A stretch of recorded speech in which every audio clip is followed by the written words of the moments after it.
And then there were 6. That's right, season 49 of Survivor has whittled it down to 6 players. And today on Survivor Squared, we're going to ask the 4 questions, build a little square of questions over what happened this past episode and how we got to where we are today and who's going to win this whole thing, because we're down to the nitty-gritty. We're one step away from the finale, which means we're one step away from Survivor 50 around the corner. So much to go over, so much to talk about. It's after Thanksgiving. We have a regularly scheduled episode for this week.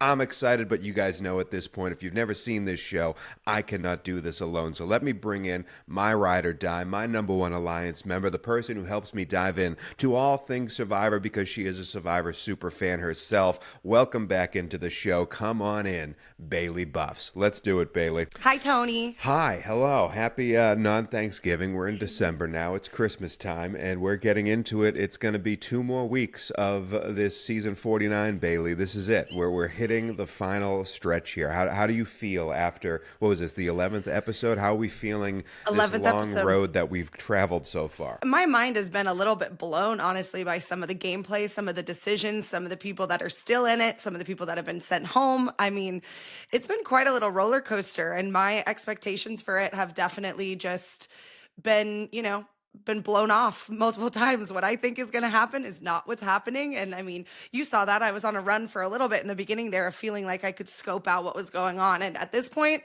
every episode is entirely different. And I think the only truth I know is that Rizo's going to stay. That's the only thing I am certain of, is that Rizo's going to make it another week. And that is all I am willing to bet on. Well, we will get through all of the gameplay, all of the decisions, specifically in this episode when we dive into these 4 big questions. But I wanted to start us off going sort of big picture on how we're feeling here, because it dawned on me after this episode, oh, it's over. Like, we're at the end.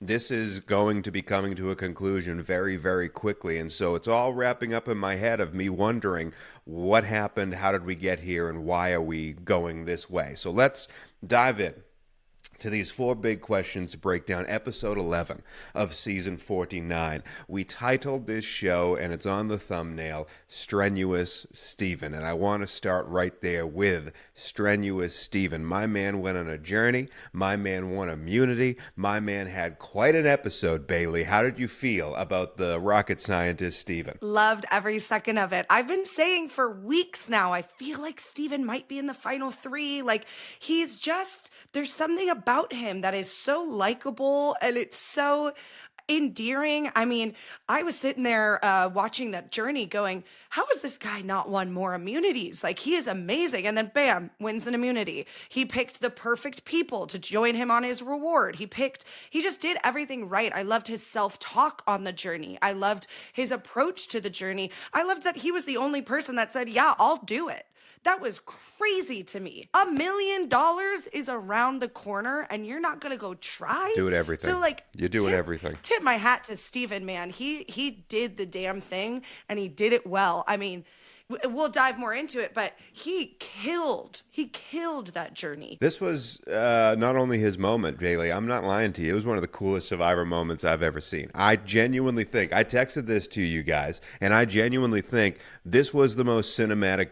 Well, I want to word this carefully here, but pretty much this was the most cinematic moment in Survivor history. When they had the drone shot going over the rocks, and Steven is climbing over them, and the waves are crashing below him, and he's grabbing the rope so he can rappel to the next rock location. It was Coach and Tocantins. It was Bob and Gabon walking through the forest. Like, everything was there. The drone shots, the beautiful, the war against the elements that Steven was fighting. He literally was fighting against time itself, and it was beautiful to watch. Whoever thought this up, give them a promotion, have them head all the challenges next season, like give him a blank notebook or her a blank notebook and let them build the world of challenges, because this was Survivor, and so uniquely perfect to Survivor. Like, if this was on Big Brother, we'd be like, why are they on a beach? This made so much sense for Survivor to have this challenge, and Steven himself, as you said, knocked it out of the park. Him chanting to himself, trying to get the numbers in his head. I was sitting there going, like, how would I remember these numbers? Would I try to do like jersey numbers of like Boston Celtics or something? Like, I was trying to think.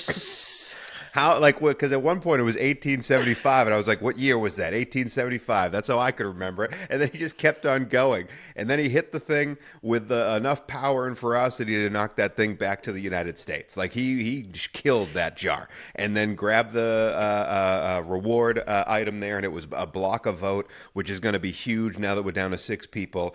It was his absolute magnum opus, and I loved every minute of it, Bailey. Just to play devil's advocate, because we're covering all of our bases, I think the only part in this entire episode where Steven maybe could have chosen a better decision was him sharing what happened on the journey. I was kind of confused that he didn't lie. He didn't say, yeah, I lost my vote. Like, explain what it was, tell him you lost your vote, and then go to your alliance members and be like, nah, I'm lying, I still got it.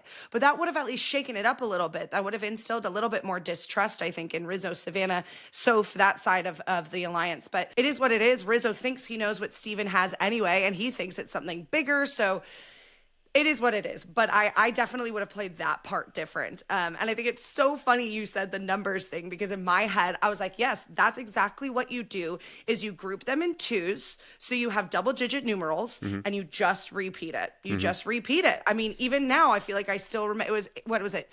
1843-25. Something like it's that, like, yeah. It was, you know, I guarantee you he remembers it. Oh, of course. I guarantee you got a tattoo of it. Like, I would.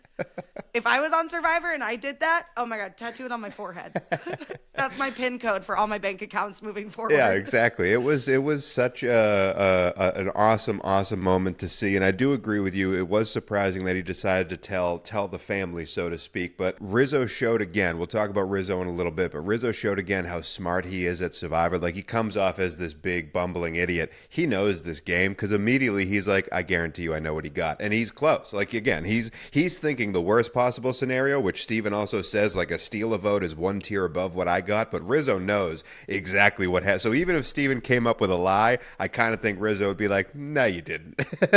And try to figure it out on the run. Not only does Steven have that moment of in the sun with getting through that journey, he wins immunity, Bailey, and now he is guaranteed a spot in the final 6. Doesn't even need to really worry about his block of vote right away, because his hide is saved, and now he's moving forward. Bailey, Strenuous Steven. This was everything he needed it to be. Were you surprised? Were you happy that he won immunity? Oh, I was stoked. I mean, I was really excited to see that it was kind of coming down to Sage and Steven. I know Savannah was close too, but I was stoked to see that. Like, I think it gets boring when any one person takes the immunity challenge every week. I don't want to see a challenge beast take it 6, 7, 8 times. While yes, that is very impressive and exciting and cool and good for my fantasy league, I like seeing different people win. And again, I know Steven has already won, but he was on the bottom. Everyone loves an underdog story. I want to see the guy on the bottom win immunity and shake things up.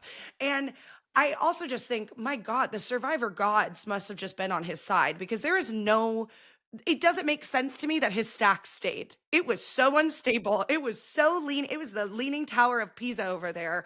And yet he pulled it off. Let's move on then to the second question that we're going to cover here.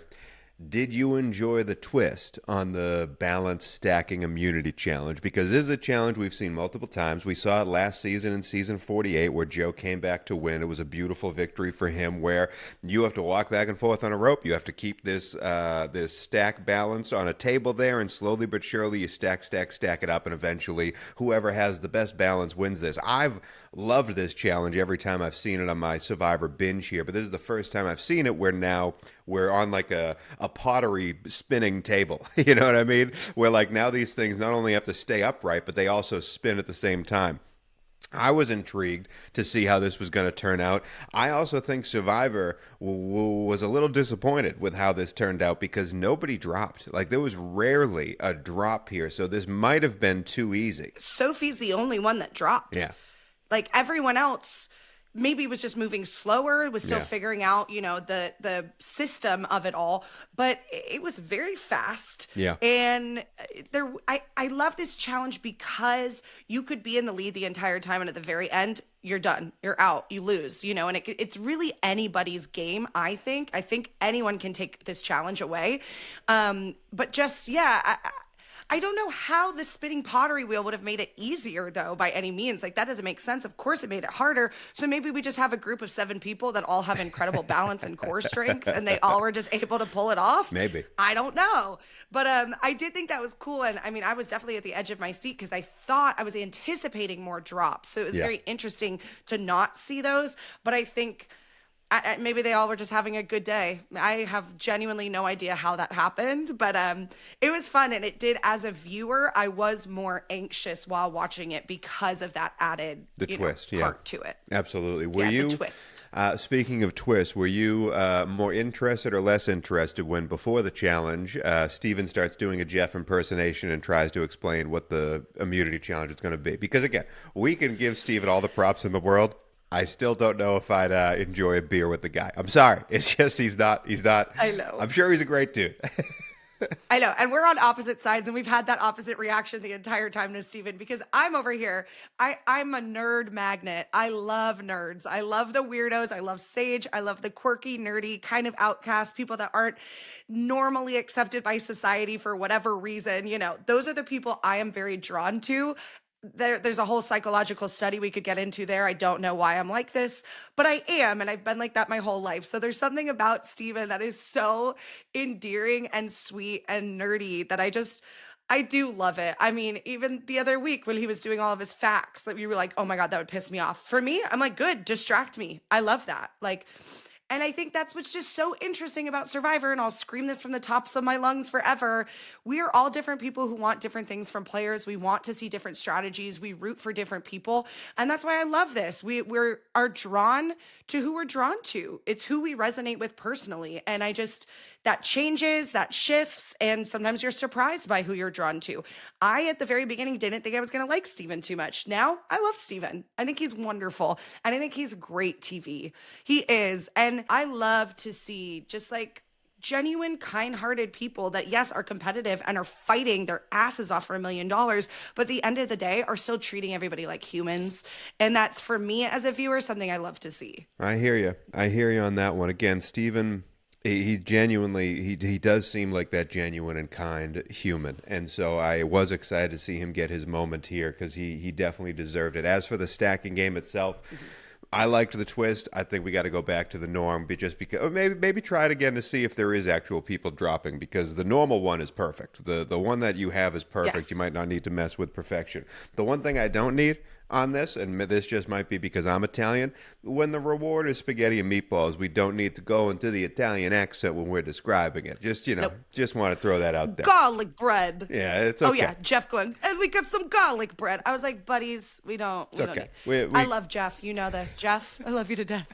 You don't need to do that. No, we don't need to You're do doing too that. much. We don't need to do that. The third question I want to talk about, which brings you back to the genuine, real human connection here. Sage, at the very beginning of this episode, has a very interesting and harsh conversation on the beach after Jawan has been voted out with Yellow Sophie, and eventually Blue Sophie comes over, and Sage is angry. We talked about last episode during our Thanksgiving special how Sage is affected by Jawan leaving because she knows that's her game too. That is leaving out that door. That torch got snuffed out, and Sage opens up, does not hide anything, and attacks, verbally accosts Yellow Sophie and Blue Sophie for what they did here because they betrayed Sage.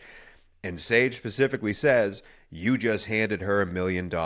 That's how this episode begins. And she's talking about Savannah. The decisions made on this island to take Jawan out just handed Savannah the game. And so my question to you, Bailey, over the next hour and a half of television, were you surprised that this vote goes to Sophie instead of Savannah? Because it shocked me. Really? Okay, because yes, as a rational human who has watched Survivor for years, my brain is going, go Savannah, do Savannah. That's what makes sense. But I thought the way that they set up this episode made it very clear to me that Sophie was the target. That conversation right there on the beach, and even Blue Sophie's asides, her confessionals talking about how she's at the bottom, and these, just all the gameplay and the strategy that was laid out for us so early on. I had a moment where I went, oh no, it's going to be Yellow Sophie, because it just makes the most amount of sense, I think, when you look at what happened. And I knew too, Sage so early on kind of even said, listen, I know Savannah and I have not gotten along, and I don't like that girl, but right now, she's not public enemy number one anymore. I'm on Sophie. I want revenge. But I think that's she even said at one point, No, you're exactly right. She wanted revenge, but at some point, like, we're watching this stupid little Squid Games challenge season, right, Bailey? Because we're going to have a Squid Games fan player on this show in a coming episode. So I'm watching this. It's a great show on Netflix if you haven't seen it. But at one moment, this girl's about to make a decision, and another girl that it could affect goes, choose strategy over passion. Choose strategy over passion, aka don't let your heart guide this decision. Make the right one here based on the game itself. And that's what I was screaming at my television when Sage said that she's going for revenge against Yellow Sophie. I get it. You want blood because Yellow Sophie, not really, but you're blaming it on her, is the reason Jawan's going home. Instead of this whole thing trying to attack the triumvirate that still hasn't been touched in Savannah, Blue Sophie, and Rizo. You've been wanting to do this from the jump, and now is your chance to get revenge on that group. So taking out Yellow Sophie, who really is the swing vote in this whole thing, made no sense to me, Bailey. That's what I'm mad about. This entire season, we've watched Sage say she wants to get rid of Savannah. We've watched Kristina say she wants to get rid of Savannah. We'll talk about that moment at Tribal Council between the two of them. Yep. We've watched Sophie say she wants to get rid of Savannah. Everyone has talked about wanting to get rid of Savannah, and yet here we are. Yeah. No one voted for Savannah. And also, on top of that, I think we're not even mentioning one of the most glaring things. Nobody is voting for Rizo ever. Ever. Yeah. He has not won immunity. He still has an immunity idol, and no one is voting for him. Yes. Yes. What? I agree. Well, Rizzo's question number 4. Let's save Rizo because I got a lot to say about Rizo, but specifically Sage against Savannah. And her deciding to rip that all apart and go after Sophie, I think, changes the game fundamentally here. And Savannah's awesome. Analysis aside, I think me and you both are really rooting for Savannah out of any of these players. We want to see her win. And so when Sage is continuously coming after her, we're both thinking like, okay, they're going to get Sage out next. And for Sage to completely flip the script, like, she was very determined to get Shannon out the first few days on this island and continued to do it in very intelligent ways. She never made it seem like she was attacking Shannon. She came, and blindsided her relatively smoothly and created this whole bottoms-up alliance because of it. And for Sage to then sit there only days later and decide, you know what, I'm just going to come full bore and play with my emotions, that blew my mind with how poor that gameplay was. And I guess that'll take us to the next conversation here, Bailey, because we do want to talk about Rizo in question number 4. The fact that he hasn't been attacked for his idol, the fact that Savannah is now safe as well, the fact that Blue Sophie, has not bothered to even use her knowledge as power because she doesn't need to. All of these advantages have not been necessary. Is the gameplay on this season by the other 3 players bad? Because I want to bring up Kristina specifically. We like Kristina a lot. It is clear, and they made it clear during Tribal, that her and Savannah do not get along, and it's mostly on Kristina's side. For whatever reason, she does not like Savannah. And I say, for whatever reason, because Jeff pretty much blankly asks her what's going on, and Kristina, instead of answering, says, I'll keep that to myself. Now, she's doing that for 2 reasons. One, because she doesn't want to come off as angry or vindictive and wants to have that not be her reality persona, which is perfectly fine. Or 2, she truly can't put it into words because she is not good at speaking in this game. And that has shown over and over again that she struggles to put those thoughts into words and get them onto camera, which to me is a bad Survivor player because you have to be able to use your voice to win this game. So, them continuously not going after Rizo, them now choosing Yellow Sophie over Savannah, Blue Sophie not being ever attacked at all. Do you see this as great play by the 3, Rizo, Blue Sophie, and Savannah, or do you see it as bad play by Kristina, Sage, and Steven? I see it as both. Honestly, I think both exist and are true because the way Rizo and Savannah and Sophie are playing this game is very impressive. I mean, they were on the bottom at one point and they have just climbed their way up. They've manipulated, they've worked with strategy, they've used what they've heard to manipulate other people. And that's where I got really upset with Kristina this episode, honestly, was because I'm like, Kristina, you just sat with Steven and Rizo hearing them say, Sophie, Sophie, Sophie. why don't you go talk to Yellow Sophie and tell her what the plan is? And then you two concoct your own plan, make something happen. And she just did nothing is what we saw. Who knows if there was maybe some more gameplay that we didn't see, who knows? But I was so bummed because I really thought Steven and Kristina and Sophie could have bonded together and figured out a way to get Savannah out. And instead they just sat there and went, yeah, okay, we'll go with you guys. We'll do that. So I do think it's bad gameplay. And I also think it's very impressive gameplay, which does make for a very interesting season because I think all of us as viewers are sitting here going, what? Like, huh? You're not going to go for the two biggest threats in the game that have been two of the biggest threats this entire time? And then I also have to clock myself sometimes and be like, well, Bailey, have they really been the biggest threats the entire time? Or I just know that they're in 50, so my eyes and my attention have been on them and I've been watching their play more. No, and again, I think there's a middle ground there. Yeah, no, I agree with you. I have that same feeling in that. Do we see Rizo and Savannah as threats because of the edit that were being given? Were they threats on the island? Rizo, I'm not so sure because Rizo can't win immunity to save his life. Like, love the kid, not a physical threat.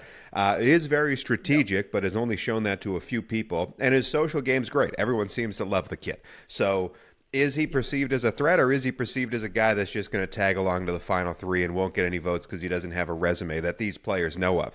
Savannah, however, is a known threat. Savannah has been a threat for a past couple of episodes. Who knows how many days on this island. They have talked about it openly, how Savannah's going to win this game. We start the episode with, you've handed her $1 million.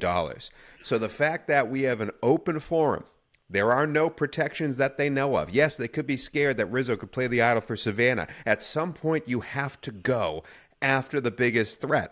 And yes, Yellow Sophie was playing the middle. Yellow Sophie was a physical threat herself. She was always in the race for immunity. You could kind of get the sense that no one likes Yellow Sophie. So when they voted her off together, it wasn't really a decision of, oh, well, she could win. It was like, we're finally okay to have her get out of here. Keep the one you don't like around and go after the biggest threat, especially when you're talking about it, verbalizing how she's the biggest threat. It was stunning to me that they didn't try to come after Savannah here. Stunning, Bailey. It's so wild to me. And then I try really hard to put myself in their shoes and, think about, okay, the dehydration, the starvation, the lack of sleep. Like, I get not thinking as clearly as you normally would, and I understand sitting on the couch and talking about it is different. We are going to have a different perspective than actually living that truth, which is, again, such a testament to the game in itself and why I love it so much. But the trio is heading to the end. It's Rizo, 100%. Savannah, and Sophie, I think. 100%. Unless next episode, Sophie B finally does something with that knowledge is power advantage. And I don't want her to take from Steven. I want her to take from Rizo. Well, I want her to take it from Rizo. Yeah. And shake things up. Let's get into that. We have 2 episodes left. Let's get into our predictions for next episode because I do believe Blue Sophie has to, she's smart enough. She has to realize she only wins if she doesn't sit next to Savannah and Rizo. She has to sit next to other people. And it has to be her hand that takes out Savannah and Rizo. So my first question to you as we get to predictions for next week, do you believe next episode Blue Sophie uses her knowledge as power? 6 is the time to do it. She has to do it next episode or it's not happening.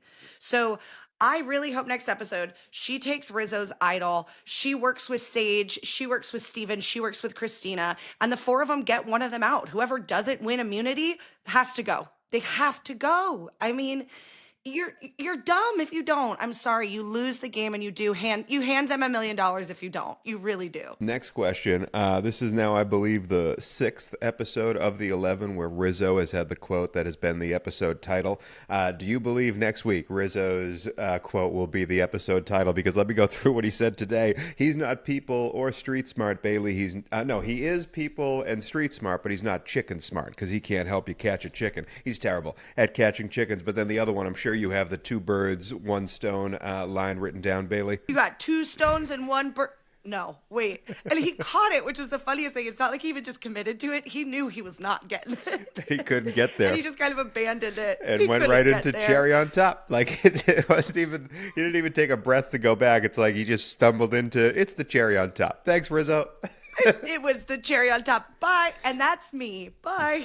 Like, So, Bailey, at 6, God. we have 6 people left. You're usually pretty good at this. There's only 6 names on the chopping block.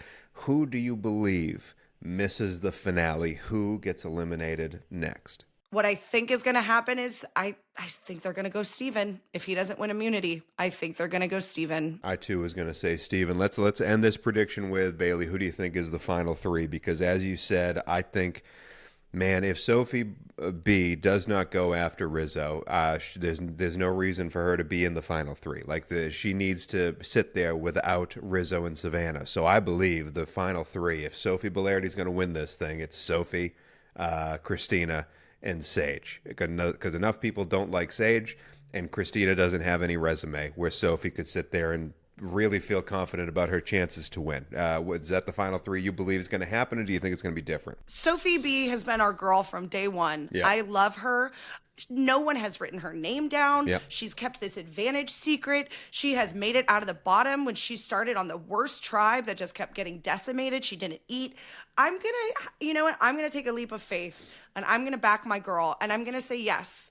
She's going to make some moves next episode, and it's going to be her, Sage, and Kristina as the final 3. I really wish it was, because if Rizo or Savannah are there, God forbid both of them, they're taking it away. 100%. On top of this, I just have to say, Rizzo's jury management is unreal as well. The fact that he still is complimenting people, he's making the jury laugh. Like, even though he's had a hand in getting all of them out, they still like the guy. He's great. He's incredible. He's really great at incredible. this. But that is it. He's really great at this. That is it for the episode. I do want to end this with, I hope next episode opens up like, you remember that Tom Hanks movie where he's the captain of the ship that gets taken over by the pirates? You know what I'm talking about? I really hope that Captain Phillips, that's what it's called. I really hope that this episode opens up with Sophie B looking to the camera and saying, "Look at me. I'm the Sophie now." Okay, I love that.